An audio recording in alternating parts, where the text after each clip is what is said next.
একটি আমল যদি আপনি করতে পারেন, পৃথিবীর কোনো শত্রু আপনার ক্ষতি করতে পারবে না। আল্লাহ পাক রব্বুল আলামিন কুদরতিভাবে আপনাকে হেফাজত করবেন। সেই দোয়াটি আমি স্ক্রিনে দিয়ে দেব। দেন হচ্ছে কীভাবে আমল করবে একদম সহজভাবে আপনাদেরকে শেয়ার করার চেষ্টা করব। আপনি যদি প্রয়োজন মনে করে থাকেন তাহলে ভিডিওটি শুরু থেকে শেষ অবধি কন্টিনিউ দেখতে থাকেন। সম্মানিত দিনী ভাই বোন, আমরা দুনিয়ার মধ্যে এসেছি, আমাদের পেছনে মানুষ যে কোনোভাবে কমার বেশ ক্ষতি করার চেষ্টা করবে। আপন মানুষ বলতে পারেন, অ্যাকচুয়ালি আপন মানুষ হতেও পারে নাও হতে পারে। শত্রু যারা করতে চাইবে, ক্ষতি যারা করতে চাইবে, আপন মানুষের ভেতরে হোক কিংবা দূরের মানুষ হোক, যখনই পৃথিবীর কোনো ব্যক্তি আপনার শত্রুদামি করার চেষ্টা করবে, নিয়ত করবে, আপনি দেখতেছেন ওই ব্যক্তিটি আপনার পেছনে লেগে আছে, ক্ষতি করার চেষ্টা করতেছে, এই আমলটি শুধুমাত্র 3 দিন করেন। আপনার নিয়ত যদি ঠিক থাকে, রব্বে কাবার কসম, শত্রুকে আল্লাহ তাআলা দমন করে দিবেন, কোনো ওয়েতে আপনার ক্ষতি করতে পারবে না। সম্মানিত দিন ভাইবোন, একদম পরীক্ষিত আমল, অনেক শক্তিশালী একটি আমল, আজকে করে দেখেন ভাই।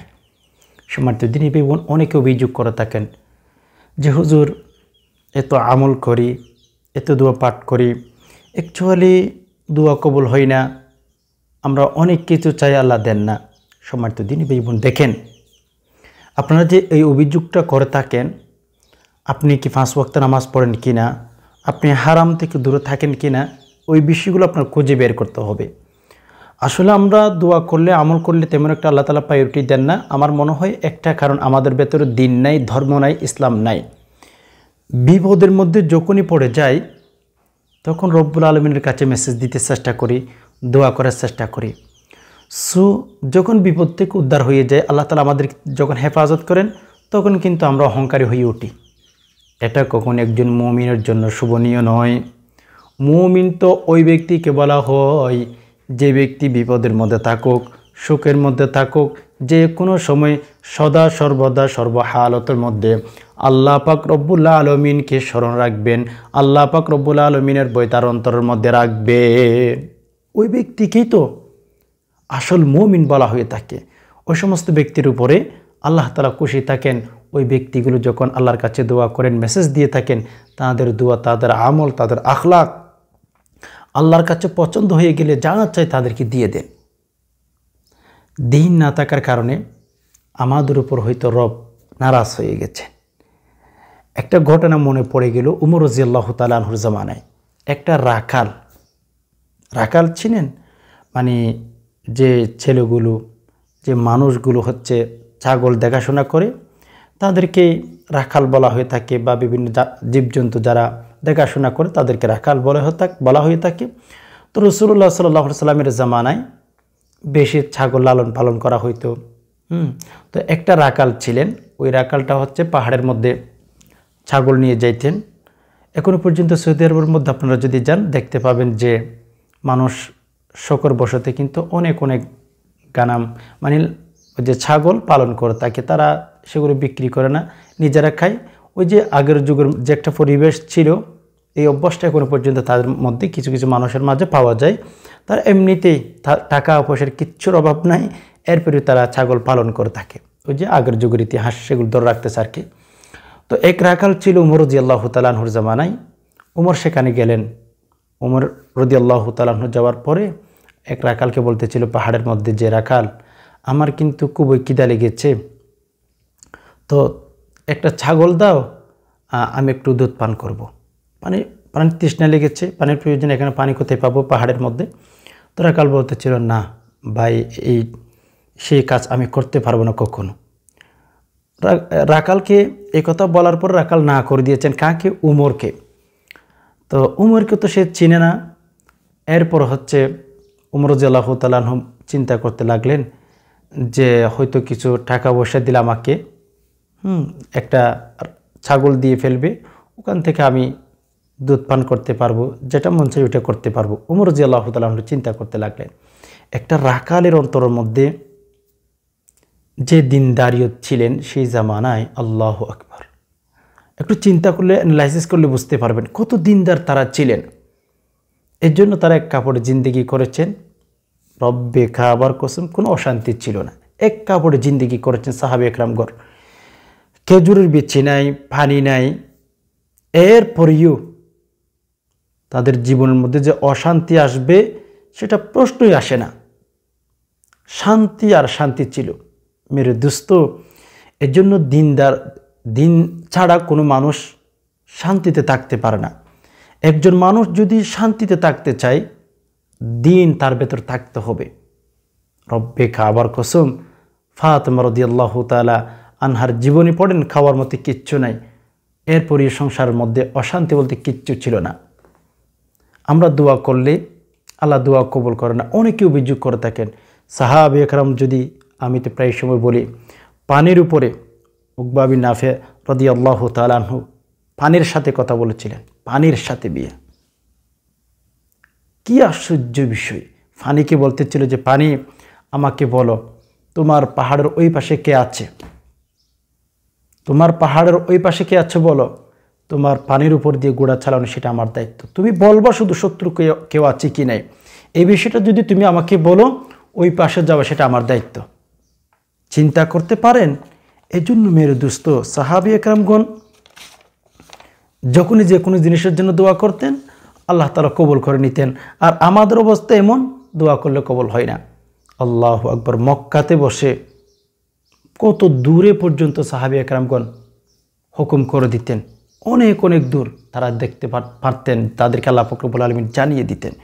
তাদের ভেতর দিন থাকার কারণে তারা যা চাইতেন তাই আল্লাহ তাআলা দিতেন। কিন্তু আমাদের ভেতরে দিন নাই। আল্লাহ পাক রব্বুল আলামিনের কাছে দোয়া করতেছি, কিন্তু ওইদিকে গীবত করতেছি, ওইদিকে সিগারেট খাচ্ছি, ওইদিকে সুদের লেনদেন করতেছি। আল্লাহ পাক রব্বুল আলামিনের কাছে দোয়া করলেও আল্লাহ পাক আমাদের দোয়া কবুল করেন না। একদিন দোয়া করে থাকি, আরও 10 দিন আল্লাহ তাআলার বিরুদ্ধে আঙ্গুল তুলেই থাকি। এই জন্য আল্লাহ তাআলা আমাদের দোয়া কবুল করবেন না। তো যেটা আমি বলতে চেয়েছিলাম, আপনি যখন কোনো আমল করবেন তখন কিন্তু পরিপূর্ণ বিশ্বাস নিয়ে আমল করবেন। যে আপনি আমল করতেছেন, আপনার পরিপূর্ণ বিশ্বাস নাই, আল্লাহ তাআলা তখন কিন্তু আপনাকে দিবেন না। যেমন ওমাই ইয়াতাওয়াক্কাল আলাল্লাহি ফাহুয়া হাসবু। যে সমস্ত মানুষ আল্লাহর উপর পরিপূর্ণ তাওয়াক্কুল করতে পারবে, ভরসা করতে পারবে, তখন আল্লাহ তাআলা তাদেরকে দিয়ে থাকেন। রাসূলুল্লাহ সাল্লাল্লাহু আলাইহি সাল্লামের হাদিস, ইন্নামাল আমালু বিন্নিয়াত। আপনার নিয়ত যদি পাক্কা থাকে,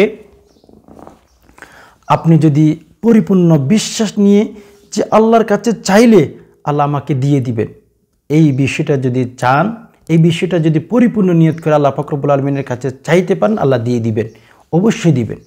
আল্লাহ চাইলে হবে। আমি যদি একটু আপনাদেরকে মূসা আলাইহিস সালাতু ওয়াস সালামের জামানার দিকে নিয়ে যাই, আসেন একটু শুনি।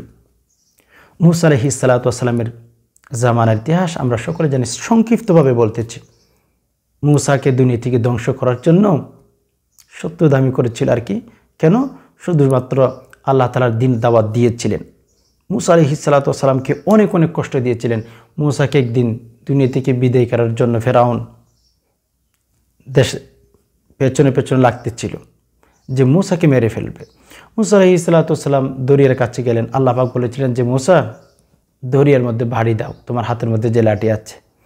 মূসা নিজেও জানতো না সমুদ্রের মাঝে গেলে, সমুদ্রের কাছে গেলে সমুদ্রের মধ্যে ভাড়ি দিতে হবে। দেন হচ্ছে সমুদ্র নিজেও জানে না যে সমুদ্রের মাঝখানে রাস্তা হয়ে যাবে, সমুদ্রও জানে না, মূসাও জানে না। ভাড়ি দিতে দেরি হয়। মূসা আলাইহিস সালাতু ওয়াস সালামের জন্য আল্লাহ পাক রব্বুল আলামিন রাস্তা তৈরি করে দিতে দেরি করেন নাই, রাস্তা হয়ে গেছেন পানির মাঝখানে। একটু খেয়াল করেন, পানির মাঝখানে যদি রাস্তা হইয়া থাকে, তখন কিন্তু উপর থেকে কিভাবে আলো আসবে? অন্ধকার রাস্তা দিয়ে মূসা আলাইহিস সালাতু ওয়াস সালাম কিভাবে যাইবে? অক্সিজেন না পাওয়ার কারণে মূসা আলাইহিস সালাতু ওয়াস সালাম দুনিয়া থেকে বিদায় হতে পারেন। সেজন্য এমনভাবে রাস্তা তৈরি করে দিয়েছেন, কিতাবের বর্ণনায় পাওয়া যায় উপর থেকে আলো আসতেছিলেন।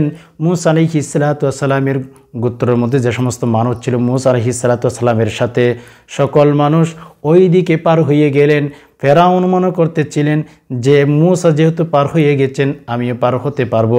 কিন্তু না, নামের দুস্থ। ফেরাউন যখন ওই রাস্তার উপর উঠছিল যে আমিও পার হয়ে যেতে পারবো, এই আশা করে যখন সমুদ্রের মাঝখানে গেল, যেতে যেতে আল্লাহ পাক রব্বুল আলামিন হুকুম দিয়েছিলেন, হে রাস্তা, হে সমুদ্র, তোমরা পানি হয়ে যাও, ফেরাউন যেন দুনিয়া থেকে বিদায় হয়ে যায়। চিন্তা করতে পারেন কোথায় থেকে মূসা আলাইহিস সালাতু ওয়াস সালামকে রক্ষা করেছিলেন, ফেরাউনকে ধ্বংস করে দিয়েছিলেন, আমরা সে বিষয়ে সকলে জানি। তো ভাই, আল্লাহর কাছে যদি প্রিয় বান্দা হয়ে যেতে পারেন, আল্লাহ তাআলা আপনাকে যে কোনো বইতে রব্বে কাবার কসম হেফাজত করবেন। ফেরাউনের মতো শত্রু, ফেরাউনের মতো এত শক্তিশালী পৃথিবীর মধ্যে কোনো দুশমন থাকতে পারে না। এই যে শত্রু থেকে মূসা আলাইহিস সালাতু ওয়াস সালামকে আল্লাহ তাআলা কীভাবে হেফাজত করেছেন একটু চিন্তা করতে পারেন। আল্লাহ চাইলে পারেন, আল্লাহ চাইলে সব কিছু পারেন। আমি যদি বলি, ইব্রাহিম আলাইহিস সালাতু ওয়াস সালামের ঘটনা অনেক লম্বা। ইব্রাহিম আলাইহিস সালাতু ওয়াস সালামকে ওই যে নমরুদ আগুনের মধ্যে নিক্ষেপ করেছিল, কিন্তু আগুনের কাজ হচ্ছে জ্বালিয়ে পুড়িয়ে ছাই করে ফেলা। আগুনের মধ্যে যদি আপনার হাতটা ঢুকিয়ে দেন, আগুনের স্বাভাবিক নিয়ম হচ্ছে আপনাকে জ্বালিয়ে পুড়িয়ে ছাই করে ফেলবে। কিন্তু আল্লাহ চাইলে কি না পারে ভাই। আল্লাহ পাক রব্বুল আলামিন আগুনকে হুকুম করে দিয়েছিলেন, হে আগুন, তোর কাছে এখন আমার ইব্রাহিম আসবে, আমার খলিল আসবে, যেন একটা পশম ক্ষতি না হয়, একটা পশম যেন নষ্ট না হয়, সেভাবে কিন্তু তোর কাছে আমানত রাখতে হবে। অনেক লম্বা ঘটনা। ইব্রাহিম আলাইহিস সালাতু ওয়াস সালামকে সেখানে ফেলে দিয়েছিলেন, নিক্ষেপ করে দিয়েছিলেন। কিন্তু মেরে দোস্ত, আগুনকে তো আল্লাহ পাক রব্বুল আলামিন হুকুম করে দিয়েছেন, আগুন হুকুম পালন করতে বাধ্য। এখানে একটা কথা চলে আসে, আগুনকে যদি আল্লাহ তাআলা হুকুম করে, আগুন হুকুম পালন করতে বাধ্য হইয়া যায়।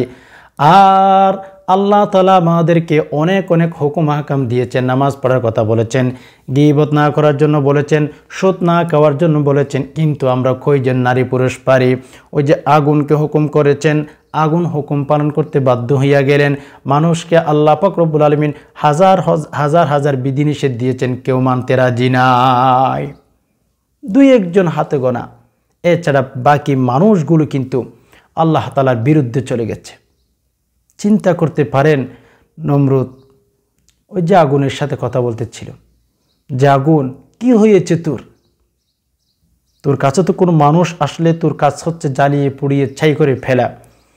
সো তোর কাছে ইব্রাহিমকে আমি নিক্ষেপ করেছি, তোর কাজেই তো তুই পালন করবি। আগুনের সাথে সাথে নমরুদের সাথে কথা বলা শুরু করে দিয়েছিল, হে নমরুদ শোনো, আমাকে কিন্তু সুপ্রিম কোর্ট থেকে হুকুম করে দিয়েছেন, যিনি আমাকে সৃষ্টি করেছেন তিনি তো আমাকে হুকুম করে দিয়েছেন, আমি কোনোভাবে ইব্রাহিমকে জ্বালাইতে পারি না। তুই যদি একটু টেস্ট করে দেখতে চাস আমার শক্তি কতটুকু, তাহলে তুই একটু এসে দেখ, তোকে জ্বালাইতে পারি কি না, তুই আমার কাছে এসে একটু দেখ আমার শক্তি কতটুকু। কিন্তু আমি ইব্রাহিমকে যে জ্বালাবো পোড়াবো সেই শক্তি আমার কাছে নাই।